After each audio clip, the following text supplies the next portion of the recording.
Hello everyone, welcome to Labanya Muiz another makeup tutorial blog. অনেক দিন পর চলে আসলাম একটা মেকআপ লুক নিয়ে। আশা করি আপনারা সবাই ভালো আছেন। আমিও ভালো আছি। যেহেতু শীতকাল প্রায় চলেই এসেছে, এখন সিজন চেঞ্জ হচ্ছে, আপনারা সবাই একটু সাবধানে থাকবেন, ভালো থাকবেন, বিশেষ করে বাচ্চাদেরকে একটু বিশেষ যত্ন করবেন। তো যাই হোক, চলে আসি আমার মূল টপিকে। আজকে আমার দেবরের বার্থডে পার্টিতে যাচ্ছি। তো সেখানে যাওয়ার জন্য আমি একটা মেকআপ লুক করছি, ভাবলাম আপনাদের সাথে একটু শেয়ার করি। তো আমি আজকে ব্ল্যাক কালার একটা শাড়ি পরবো। ব্ল্যাক শাড়ি পরার খুব ইচ্ছা ছিল আমার অনেকদিন যাবত, যদিও আমি কখনো পুরোপুরি ব্ল্যাক কালার শাড়ি পরিনি। তো আমরা যে বার্থডে পার্টিতে যাব, সেই পার্টিটা ছিল নারায়ণগঞ্জে। বার্থডে পার্টিটা ছিল রাতের বেলা, কিন্তু আমরা দিনের বেলায় আমাদের বাসা থেকে রওনা দিয়ে দিয়েছিলাম। তো যেহেতু দিনের বেলা বাসা থেকে বের হয়েছি, তাই আমি আমার বেসটাকেও খুব লাইট করে করেছি, হালকা একটা বেস করে নিয়েছি। তো আমি একটা নতুন লিকুইড ব্লাশ কিনেছিলাম, সেটাকেই মাত্রই আনপ্যাক করলাম, আপনাদের সামনেই প্রথম ইউজ করলাম। ভালোই লেগেছে আমার কাছে ব্লাশটা। এখন আসলে লিকুইড ব্লাশের ট্রেন্ড চলছে, সবাই এখন লিকুইড ব্লাশ ইউজ করে। তো আমিও আজকে প্রথমবার ট্রাই করলাম। এরপরে আমি একটা ব্যানানা লুজ পাউডার দিয়ে নিয়েছি, যেহেতু আমি স্মোকি আই করব। এছাড়াও আই লুক করার আগে যদি আপনার আন্ডার আইয়ে কিছু লুজ পাউডার ইউজ করেন, তাহলে শ্যাডোটা ফল আউট হলেও সেটাকে রিমুভ করা যায়। যাই হোক, এরপর আমি মরফির একটা শ্যাডো প্যালেট নিয়ে নিয়েছি। এরপরে সেখান থেকে আমি কিছুটা গোল্ডেন কালার শ্যাডো দিয়ে নিয়েছি, এবং কালার বোর্ডের শ্যাডো প্যালেটটা নিয়ে সেখান থেকে আমি ব্রাউন করে নিচ্ছি আমার ইনার কর্নারগুলোকে। এবারে আমি হাত দিয়ে কিছুটা ব্ল্যাক কালার শ্যাডো দিয়ে নিচ্ছি। আমার মনে হয় মাঝে মাঝে হাত দিয়ে শ্যাডো ব্লেন্ড করলে ব্লেন্ডটা খুব ভালো হয় এবং শ্যাডোটা খুব সহজে লেগে যায়। তো তারপর আমি ব্রাশ দিয়ে আবার সেটাকে ব্লেন্ড করে নিচ্ছিলাম। এরপরে আমি একটা গোল্ডেন কালার হাইলাইটার দিয়ে আমার আইব্রাউজের ইনার কর্নারটাকে হাইলাইট করে নিচ্ছিলাম। তারপরে ব্ল্যাক শ্যাডো দিয়ে কাজল দিয়ে দিচ্ছি।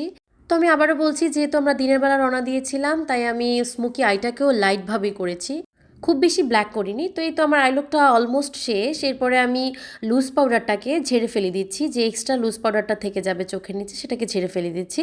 এবং আমি আইলাইনার দিয়ে নিচ্ছিলাম। আমি আজকে ব্ল্যাক কালার আইলাইনারই ইউজ করেছি, যেহেতু স্মোকি আই করেছি।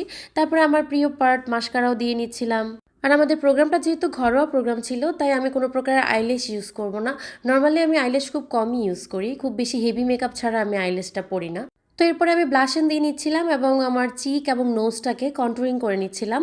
তারপরে আমার ফেভারিট পার্ট হাইলাইটারও দিয়ে ফেলেছি। এরপরে হচ্ছে লিপস্টিকের পালা। আজকে আমি দুইটা শেড মিক্সড করে দিব। এই লিপস্টিকটাও আমি আজকে নতুনই ইউজ করছি, যেহেতু আমি এত ডিপ কালার কখনো ইউজ করি না, তাই আমার দিতে একটু ভয় লাগছিল। তাই ভাবলাম দুইটা কালার মিক্সড করেই দেই, দেখি কি হয়। তো এটা ছিল আমার লিপস্টিকের ফাইনাল কালার, ভালোই লেগেছে আমার কাছে। তো আমার মেকআপ করা শেষ, চলুন এবার শাড়িও পরে ফেলি। এই তো আমি শাড়ি পরে চলেও এসেছি, এখন আমি অর্নামেন্টস পরছিলাম। তো এই অর্নামেন্টসটা পরার জন্যই মেনলি আমি আজকে ব্ল্যাক কালার শাড়ি পরেছি। এটা আমার হাজব্যান্ড আমাকে গিফট করেছে। আজকেই প্রথম পরলাম আমি এই অর্নামেন্টসটা। তো এরপরে চলে আসলাম গয়নার বাক্স নিয়ে। এই কানের দুলটাও আমার খুব পছন্দের একটা কানের দুল। তো এই নেক পিসটার সাথে যেহেতু আলাদা করে কোনো কানের দুল ছিল না, তো আমি দেখলাম যে এটার সাথে এই দুলটাই ভালো লাগছিল। তো ম্যাচিং করে একটা রিংও পরে ফেলেছি। তো এটাই ছিল আমার ফাইনাল লুক। আর হ্যাঁ, এই ব্লাউজটা কিন্তু আমি নিজেই ডিজাইন করেছি। ব্লাউজটাও আমার খুব পছন্দের একটা ব্লাউজ। আমার মনে হচ্ছিল যে এই শাড়িটার সাথে এই ব্লাউজটা খুব ভালো লাগছিল দেখতে। তো এই তো আমি পুরোপুরি রেডি, এখনই আমরা বের হয়ে যাব নারায়ণগঞ্জের উদ্দেশ্যে। এই ছিল আমার আজকের মেকআপ ব্লগটা। আমাকে কেমন লাগছে দেখতে অবশ্যই আপনারা কমেন্ট করে জানাবেন। দেখা হবে আমার পরবর্তী ব্লগে। আর হ্যাঁ, জন্মদিনে গিয়ে কি কি করলাম সেটাও থাকছে পরবর্তী ব্লগে। সেই পর্যন্ত সবাই আমার সাথেই থাকবেন। Bye bye.